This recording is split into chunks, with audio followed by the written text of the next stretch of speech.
النقطة دي بيتي أولى بيها. موسم الانتقالات اللي فات كان من أغرب المواسم اللي عدت على أي مشجع لليفربول.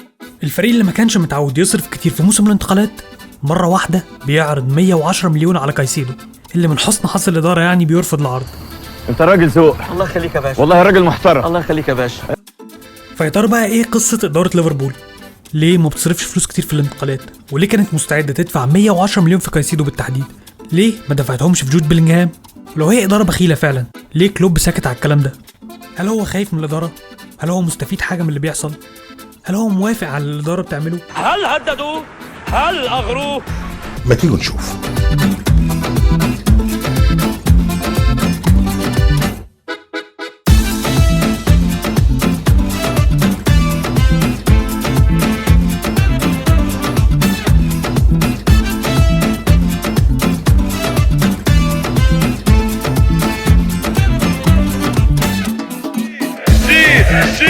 شيل يا طويل العمر شيل.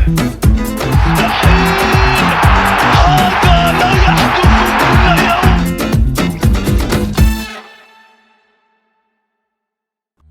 في أول كام سنة لكلوب ليفربول كان الفريق المثالي، فريق ما بيصرفش كتير، بيلعب كرة كويسة جدا، أغلب صفقاته بتنجح، وكان المنافس المباشر للسيتي وما كانش أي منافس. انت كمان في الآخر بتقدر تكسب السيتي وبتاخد الدوري منه.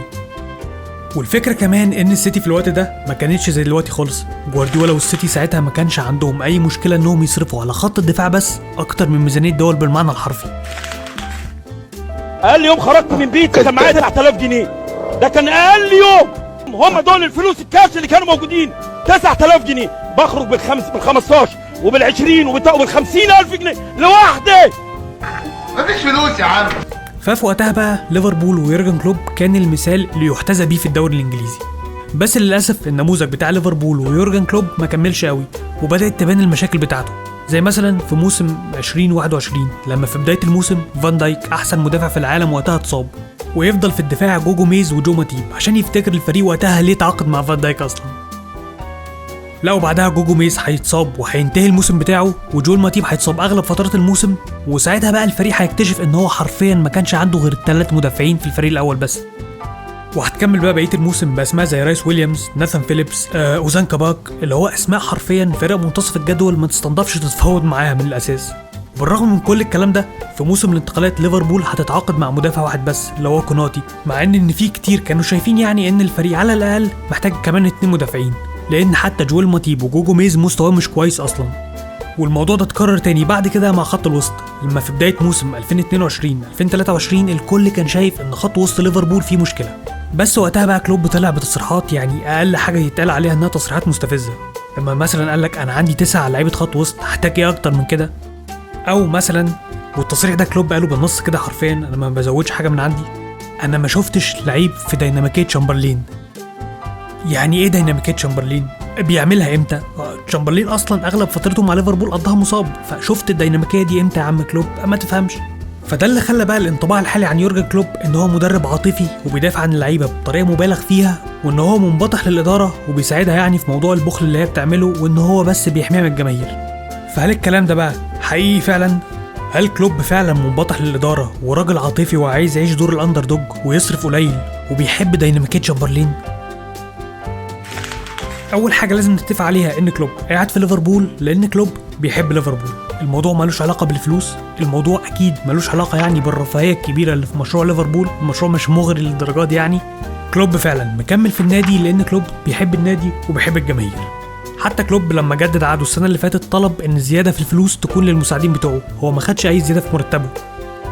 النقطة دي مهمة جدا لأن في ناس شايفة إن كلوب ما بيهاجمش الإدارة ولا بيهاجم اللعيبة لأنه هو خايف على مصلحته، خايف مثلا لو ساب ليفربول أو ساب الإدارة مش هيلاقي فرصة زي دي تاني، وده مش صحيح. كلوب كان ممكن يروح أي نادي تاني وياخد نفس المرتب أو أعلى كمان من المرتب اللي بياخده مع ليفربول عادي جدا. كلوب ما كانش اسمه صغير لما جه ليفربول أصلا. طب ليه بقى كلوب بيطلع بتصريحات من النوعية دي؟ من نوعية أنا عندي لعيبة كويسة جدا، أنا مش محتاج صفقات، الموضوع تمام. ليه بيعمل كده؟ هل هو فعلا يعني كان شايف حاجة في شامبرلين احنا مش شايفينها؟ والحقيقة لا، كلوب فعلا عارف ان اللعيبة دي مستوى متواضع وعارف مين الكويس من مين الوحش، بس هو مش بيحب يطلع يهاجم اللعيبة في الإعلام، هو ده أسلوبه في التدريب. إنما هو في الغالب يعني عارف مين اللعيب الكويس من مين اللعيب الوحش. والدليل على كده مثلا موضوع هندرسون. كلوب قبل ما هاندرسون يمشي كان بيقول لك يا خبر هاندرسون ده الكابتن بتاعنا، ده رائع، ده جميل جدا، ده ما فيش احسن من كده، ده يعني انا لو لفيت الدنيا مش هلاقي زي هاندرسون، انا لو عندي بنت هجوزها له. اول ما هاندرسون ماشي بقى وبدا يتكلم عن رحيله من ليفربول، قال لك والله النادي لا كان متمسك بيا ولا كلوب نفسه كان متمسك بيا، وقال لي هديك دقايق اقل، يعني وكان ناقص يقول له انا لو منك هروح السعوديه. فيعني كلوب مش متمسك باللعيبه زي ما الناس متخيله، هو بس بيقول تصريحات في الهوا وخلاص. طيب ماشي، دي اللعيبه، ليه كلوب ما بيطلعش يهاجم الاداره زي مورينيو وكونتي مثلا؟ ما يطلع يقول لك انا عايز صفقات، ايه اللي منعه؟ والله هو كلوب كذا مره يعني لمح ان هو فعلا محتاج صفقات، وقالها باكتر طريقه مباشره ممكن يقولها، بس فكره ان هو يطلع يعمل زي مورينيو وكونتي دي مستحيله. ليه بقى؟ لان غالبا او مش غالبا ده اكيد يعني اللي هيحصل هو نفس اللي بيحصل لمورينيو وكونتي، بيقول لك الكام تصريح من دول يطلع يتخانق مع الاداره، فالاداره بتقول له مع السلامه توكل على الله. واللي متخيل بقى ان كلوب هيمشي فجماهير ليفربول هتقول لك لا انتوا ازاي تمشوا كلوب، فهيطلعوا يتخانقوا فالاداره تمشي ويجي بقى المستثمر الامريكي او الخليجي اللي هيصرف مليارات الدولارات من غير ما يفرق معاه، فتقريبا برضه ده مش هيحصل. كان اولى يعني يحصل لمانشستر يونايتد، النادي الجماهير بقى لها 3 سنين بتتخانق ومظاهرات ويفط واعلانات، وكان ناقص يعني يروحوا يكسروا الاولد ترافورد على دماغ الجليزرز، والجليزرز ولا هم هنا ولا فارق معاهم، مع ان اتقدم لهم اكتر من عرض ومنهم عروض خرافيه يعني صعب تترفض، بس عادي ولا فارق معاهم ومش هيمشوا غير لما يجي عرض على هواهم. فغالبا لو كلوب طلع اتخانق مع الاداره كلوب هيمشي ويحصل بقى حاجه من الاتنين. اول حاجه ان الاداره تجيب مدرب وتبدا فعلا تصرف فلوس كتير، وده احتمال مش وارد جدا لان هم لو ناويين يصرفوا طب ما الاولى انكم تصرفوا مع كلوب، او على الاقل الاداره بتثق فيه جدا وعارفه انها لو صرفت معاه الاحتمال الاكبر ان هو هيكسب بطولات بالفعل. فغالبا اللي هيحصل هو الاحتمال التاني، الاداره هتتعاقد مع مدرب يوصلها بس لاهدافها. ايه هي الاهداف دي؟ انك تصعد توب 4 وفي دوري الابطال تصعد مثلا ربع نهائي نص نهائي، مش لازم تكسب، المهم انك تصعد. ليه بقى الكلام ده؟ ناخد مثلا موسم 21-22 كمثال، الفريق كان فاضل له بس ماتشين ويحقق رباعيه تاريخيه عمرها ما حصلت. بالنسبه للجماهير فده كان هيبقى انجاز تاريخي، انما بالنسبه للاداره بقى فالفرق انك تكسب دوري الابطال وبين انك تطلع التاني هو بس تقريبا 10 مليون يورو، والفرق في الدوري الانجليزي بين انك تكسب وبين انك تطلع المركز التاني برضو تقريبا 5-10 مليون باوند. وزود كمان ان رعاة الفريق زي نايكي مثلا حاطين شروط في العقود دي انك لو حققت دوري الابطال هتاخد بونص معين، فاقول كل اللي هيخسروا الفريق او كل اللي خسروا الفريق بالفعل كان 30-40 مليون باوند. فبالنسبه للاداره اللي هي اداره استثماريه في الاول وفي الاخر، ليه ادفع 100 و200 مليون عشان اكسب البطولات دي لما ممكن اجيب مدرب كويس يعني مش احسن حاجه هيقدر يوصلني توب 4 وهيقدر في دوري الابطال يقود الفريق لربع نهائي مثلا، وهكسب رقم قريب قوي من اللي كنت هكسبه. فلا، الاداره لو مشت كلوب مش هتجيب مكانه جوارديولا مثلا وتديله مليار دولار وتقول له بعزق الفلوس زي ما انت عايز. اللي هيحصل في الغالب انك هتجيب مدرب مستوى متوسط يعني يخلي الفريق ضامن ان هو يصعد توب 4 وفي دوري الابطال زي ما قلنا يوصل ربع او نص نهائي، والاداره غالبا مش هتطلب منه حاجه اكتر من كده. فلو كلوب عمل زي ما في جماهير عايزاه يعمل وطلع اتخانق مع الاداره بشكل مباشر فهو مش هيستفاد اي حاجه، هو بس هيسيب النادي اللي هو فعلا بيحبه. وبالنسبه للنادي فانت مش ضامن اللي بعد كلوب هيعمل ايه اصلا، ممكن اللي بعد كلوب ما يعرفش حتى يوصل لدوري الابطال، والاداره مش هتفكر في بيع النادي قبل ما يعدي فتره طويله جدا. فالحل المنطقي دلوقتي ان كلوب يحاول يعني يتعامل بالامكانيات المتاحه ليه، خصوصا يعني ان هو نجح قبل كده. بس في سبب تاني مخلي كلوب مش راضي يهاجم الاداره، وهو انه من وجهه نظري كلوب مش موافق 100% على اللي بتعمله الاداره، بس في نفس الوقت مش رافض 100%. وده مش لان هو يعني منبطح للاداره زي ما في ناس كتير شايفه، بس لان اداره ليفربول مش بالسوء او بالكارثيه يعني اللي في ناس كتير متخيلها. ازاي؟ تعالوا نشوف.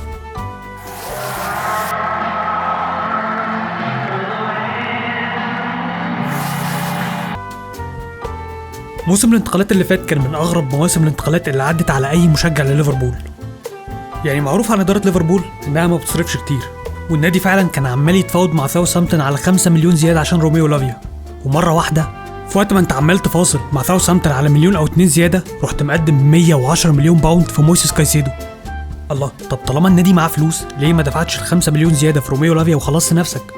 وليه لما صفقه كايسيدو فشلت ما رحتش تتعاقد مع لعيب رقم 6 تاني زي جواو بالينيا او شيخ دوكوريه طالما انت محتاج لعيب في المركز ده؟ وليه ما جبتش مدافع؟ والاهم من ده كله، طالما انت كنت مستعد تدفع 110 مليون في كايسيدو ليه ما دفعتش الفلوس دي وتعاقدت مع جود بلينغهام مع انه كان الصفقه الحلم يعني بالنسبه ليورجن كلوب؟ طيب مجموعة فينوي سبورتس جروب وعلى رأسها يعني جون هنري مجموعة استثمارية، وأهم حاجة عندهم هي الفلوس فعلا. هم مش مولودين في الأنفيلد ولا فارق معاهم النادي، هو ليفربول بالنسبة لهم مجرد مشروع استثماري. بس لو هم عالم بخيلة ليه برضو كانوا عايزين يدفعوا 110 مليون في كايسيدو؟ إجابة السؤال ده بقى عند جون هنري نفسه اللي هو أكبر راس في الاف اس جي. جون هنري مؤمن جدا بنموذج اسمه الماني بول. باختصار شديد جدا يعني معنى الماني بول انك بدل ما تدفع فلوس في صفقات جاهزه، لا انت تركز في الداتا والسكاوتنج اكتر وتشتري صفقات عندها بوتنشال عالي، وده اللي هيعوض لك الفرق. ويعني مش محتاج اقول المثال بتاع ان صلاح وماني وفيرمينو الثلاثه على بعض ما كلفوش النادي اكتر من 100 مليون، فباين يعني اللي انا اقصده. واللي عايز يفهم عن الموضوع اكتر يعني في فيلم لبراد بيت اسمه برضه ماني بول، ممكن يتفرج عليه وهو هيفهم الموضوع. او جون هنري مش بخيل على قد ما هو مقتنع ان الحل مش انك تصرف، لا الحل انك تعتمد على الداتا اكتر وهي اللي هتسهلك الموضوع. والجزئيه دي بقى هي اللي هتجاوب على اغلب الاسئله اللي قلناها قبل كده. ازاي؟ تعالوا نشوف. صفقه مويسيس كايسيدو كانت من اغرب الحاجات اللي حصلت في موسم الانتقالات اللي فات. يعني اولا ازاي ليفربول النادي اللي معروف ان انفاقه قليل كان مستعد بمنتهى البساطه يدفع 110 مليون في اللاعب، وازاي بعد فشل الصفقه النادي اللي كان مستعد يدفع 110 مليون راح تعاقد مع لعيب رقم 6 ب 19 مليون بس. ستيف وارنوك لاعب ليفربول السابق ومحلل سكاي سبورت قال لك ان اداره ليفربول ما كانتش ناويه اصلا تدفع الرقم ده، بس هي كانت عامله الحركه دي كبابليستي ستانت عشان يعني تقول للجماهير اهو انا كنت ناوي ادفع 110 مليون بس اللاعب اللي مش عايز خلاص اعمل ايه. محدش يقدر ينفي او ياكد الكلام ده، بس هو تقريبا 99% الكلام ده ما حصلش، لان دي حركه هوايه الصراحه. يعني انت برايتون بالفعل كان موافق على العرض، فلو مويسيس كايسيدو فاجئك وقال لك خلاص انا مستعد اجي، كنت هتعمل ايه؟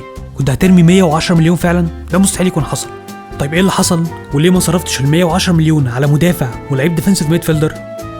اول حاجه لعيب رقم 6. بعد فشل صفقه كايسيدو كان قدامك حل من اتنين. اول حاجه جواو بالينيا لعيب فولهام، وتاني حاجه شيخ دوكوري. بالينيا من الاول خيار مستبعد، لان ليفربول مستحيل تاخد ريسك على لعيب عنده 28 سنه وتدفع فيه 60 مليون، ده كان مستحيل يحصل. لان بالرغم ان في ناس شايفه ان هو لا ممكن يديك 3-4 سنين كمان، في احتمال برضو ان بعد سنه او اتنين مستواه ينزل، هتعمل ايه ساعتها؟ فالخيار المنطقي اكتر كان هو شيخ دوكوري لعيب كريستال بالاس. الصفقه فشلت بسبب حاجتين. اول حاجه طبعا الفلوس، انت كنت مقيم دوكوري ب 50 مليون باوند بس، وكريستال بالاس ما كانتش هتقبل اقل من 70 مليون. وتاني سبب انك ما كنتش عايز لعيب دستورير وخلاص يقطع الكوره ويبصيها لاقرب حد ليه، لا انت كنت عايز لعيب بيعرف يستلم الكوره ويتحرك بيها ويطلع بيها لقدام، والنقطه دي مش احسن حاجه في دوكوري. فبالنسبه للاداره بقى انا مش هدفع فلوس زياده في لعيب انا مش شايفه مناسب 100% للي انا عايزه. عشان كده الاداره كانت مستعده تدفع 110 مليون في كايسيدو، بس مش مستعده تدفع 70 مليون في دوكوري. طيب ده اللعيب رقم 6، ليه ما تعاقدتش مع اي مدافع الصيف اللي فات؟ خصوصا يعني ان في اخبار دلوقتي بتربط ليفربول مع بييرو هينكابي لعيب باير ليفركوزن اللي ليفربول كانت مهتمه بيه الصيف اللي فات في صفقه قيمتها تقريبا 55 مليون يورو. طيب طالما انت كنت ناوي تدفع فيه الرقم ده، ليه ما دفعتهمش الصيف اللي فات وريحت دماغك؟ هو موقف يعني شبه اللي حصل لدوكوري. لو فرضنا انك فعلا حاولت تتعاقد مع هنكابي في اخر اسبوع في موسم الانتقالات، فالمنطقي ان باير ليفركوزن هتعلي السعر عليك، مش لان هم جشعين يعني، بس الفكره انا هبيع لك اللعيب دلوقتي، هشتري مين مكانه؟ ما انا برضه هضطر ادفع رقم اعلى في لعيب تاني. بس على عكس موضوع دوكوري بقى، الاداره هي اللي غلطانه في الموقف ده.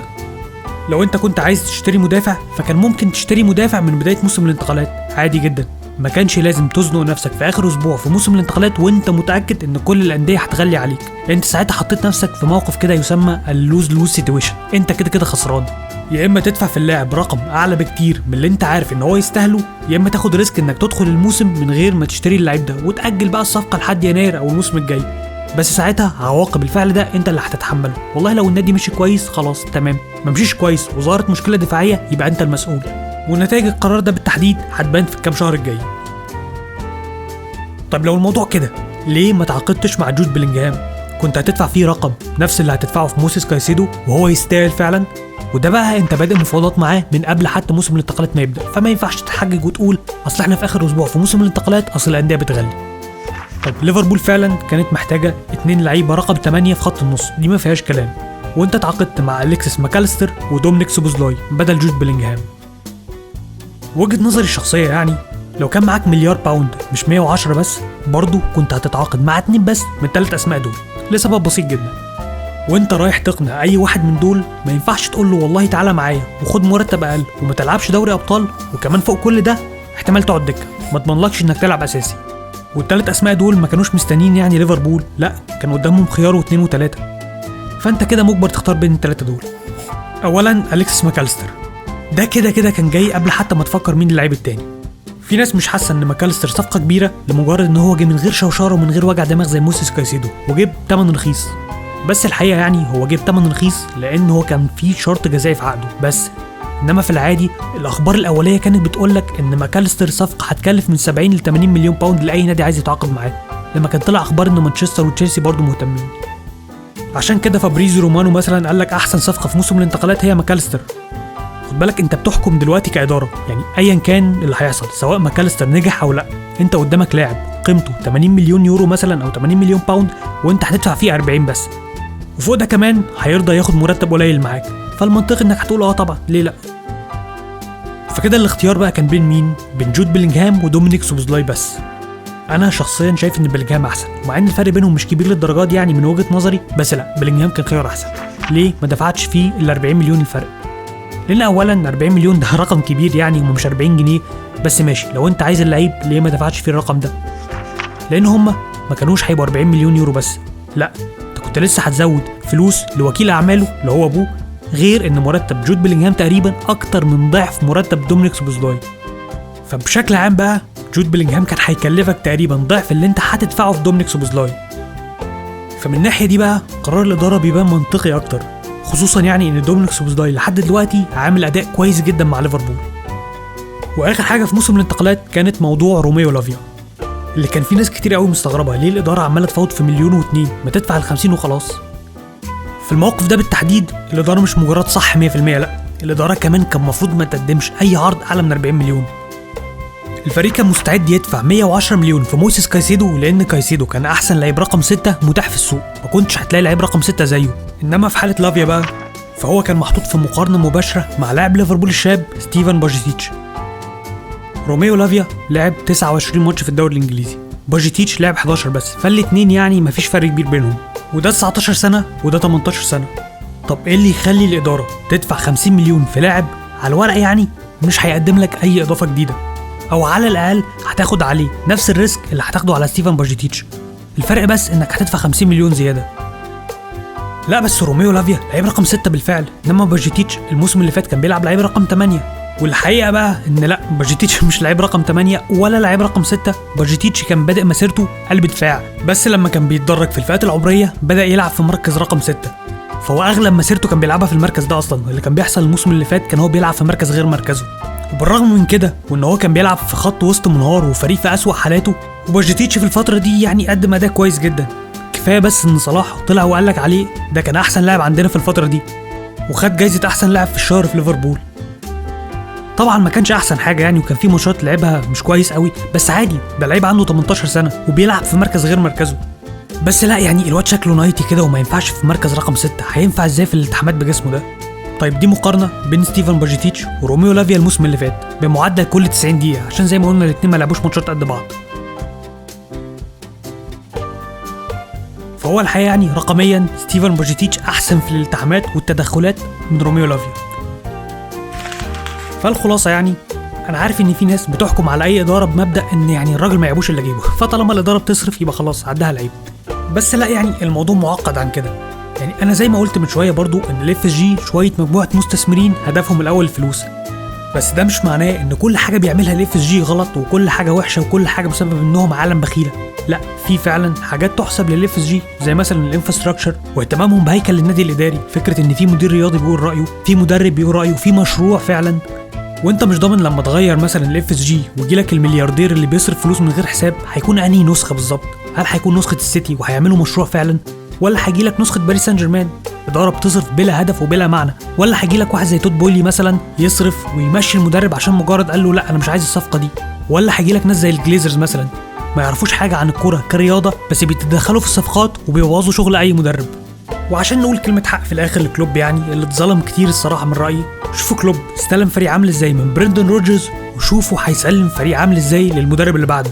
انت خدت فريق فيه بنتكي وجو الين ولازار ماركوفيتش وسكيرتل وساخو وكولو توريه واسماء يعني تانية الكل فاكرها، وهتسلم فريق فيه دومينيك سوبوزلاي وماكاليستر وداروين نونيز ولويس دياز وترينت ارنولد وفان دايك وكوناتي واليسون. فلو هنقيم فتره كلوب والاداره طول مثلا اخر 7 سنين مش احسن حاجه طبعا، مش زي السيتي، بس في نفس الوقت مش بالكارثيه دي مش مانشستر يونايتد مثلا ولا باريس سان جيرمان.